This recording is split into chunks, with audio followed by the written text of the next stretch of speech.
En el video anterior viste el modelo de regresión logística para entrenar los parámetros W y B de tu modelo de regresión logística. Necesitas definir una función de costos. Echemos un vistazo a una función de costos que puedes usar para entrenar la regresión logística.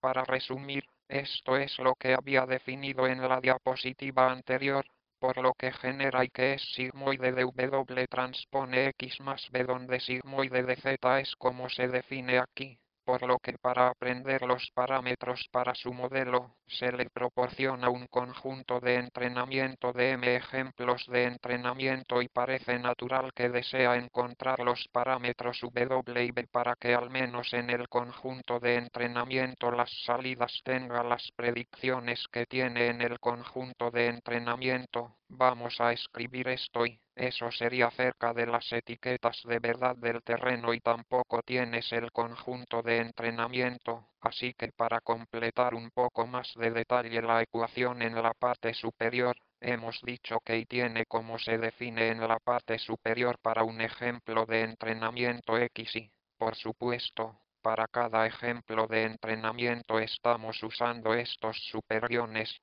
con paréntesis entre paréntesis para indexar en diferentes ejemplos de entrenamiento su predicción en el ejemplo de entrenamiento y, que es y, que se obtendrá tomando la función sigmoidea y aplicando la W, transponga X y la entrada para el ejemplo de entrenamiento más B y puede también defina Z y de la siguiente manera, donde C es igual a W, transponga X y más B. Por lo que a lo largo de este curso usaremos esta convención de notación de que los paréntesis de superíndice y se refieren a datos a través de X, Y, Z o algo más asociado con el ejemplo de entrenamiento if asociado con el ejemplo if.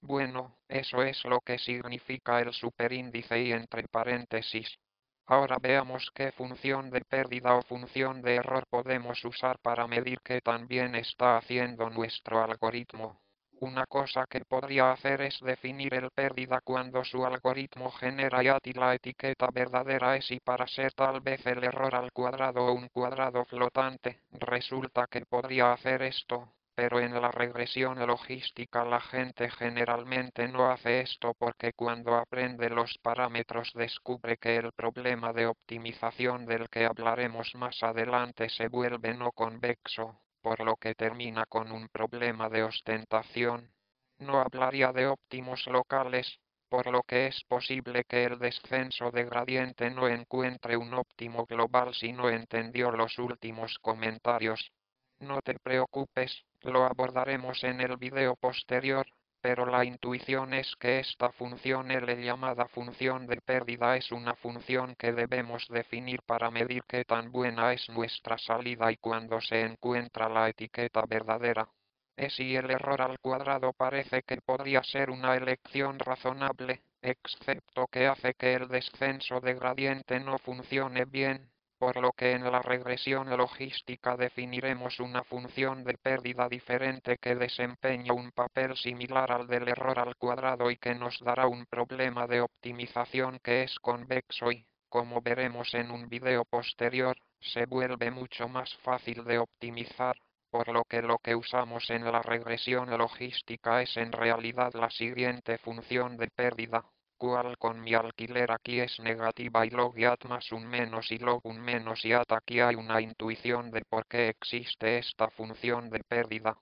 Tenga en cuenta que si usamos un error al cuadrado, entonces desea que este error al cuadrado sea lo más pequeño posible y con esta función de pérdida de regresión logística también queremos que sea tan pequeño como es posible entender por qué esto tiene sentido. Veamos los dos casos. En el primer caso, digamos que y es igual a 1. Entonces la función de pérdida y tiene coma y es solo el término de estrés justo debajo del signo negativo, por lo que es log y negativo, si es igual a 1 porque si es igual a 1, entonces el segundo término un menos y es igual a 0, por lo que esto dice que si es igual a 1, desea que y negativo sea lo más grande posible, lo que significa que desea que log y sea grande para sea lo más grande posible y eso significa que quieres que y sea grande. pero como y es así, conoces la función sigmoidea, nunca puede ser mayor que 1,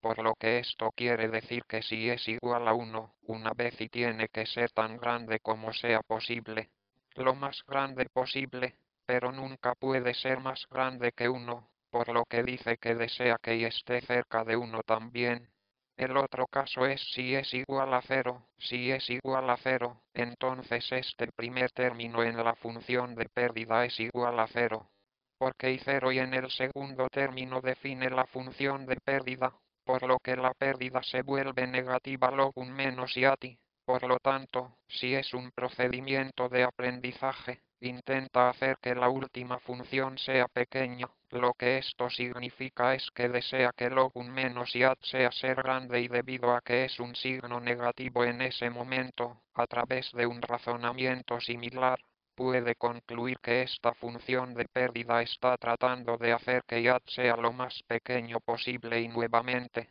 debido a que y tiene que estar entre 0 y 1. Esto significa que si es igual a 0, entonces su función de pérdida impulsará los parámetros, así que haga que y sea lo más cercano a 0 posible. Ahora hay muchas funciones con aproximadamente este efecto. Si es igual a 1, intente hacer que y tenga conocimiento y es igual a 0 o intente hacer y pequeño. Acabamos de dar aquí en verde una justificación un tanto informal para esta función de pérdida en particular. Proporcionaremos un video opcional más adelante para brindar una justificación más formal para y. En la regresión logística nos gusta usar la pérdida función con esta forma particular. Finalmente, la función de pérdida se definió con respecto a un solo ejemplo de entrenamiento. Mide que también te está yendo en un solo ejemplo de entrenamiento. Ahora vamos a definir algo llamado función de costo, que mide cómo te está yendo en todo el conjunto de entrenamiento, por lo que la función de costo j que se aplica a su parámetro w será el promedio Li1 sobre m de la suma de la última función aplicada a cada uno de los ejemplos de entrenamiento, cuando aquí tiene, por supuesto, la predicción salida de su algoritmo de regresión logística utilizando un conjunto particular de parámetros w y b. Por lo que solo para expandir esto es igual a menos 1 sobre m, la suma de y es igual a 1 hasta m de la definición de la última función anterior, por lo que esto es porque registro y más un menos y registro un menos y porque puede poner corchetes aquí para que el signo menos quede fuera de todo lo demás. Por lo que la terminología que voy a usar es que la función de pérdida se aplica solo a un solo ejemplo de entrenamiento como este y la función de costo es el costo de sus parámetros, por lo que al entrenar su modelo de regresión logística vamos a intentar encontrar los parámetros w y b que minimicen la función de costo general j escrita en la parte inferior para que tenga a cabo de ver la configuración del algoritmo de regresión logística, la función de pérdida para un ejemplo de entrenamiento y la función de costo general para los parámetros de su algoritmo. Resulta que la regresión logística se puede ver como una red neuronal muy pequeña en el siguiente video. Repasaremos eso para que puedas comenzar a tener una intuición sobre lo que hacen las redes neuronales, así que pasemos al siguiente video sobre cómo ver la regresión logística como una red neuronal muy pequeña.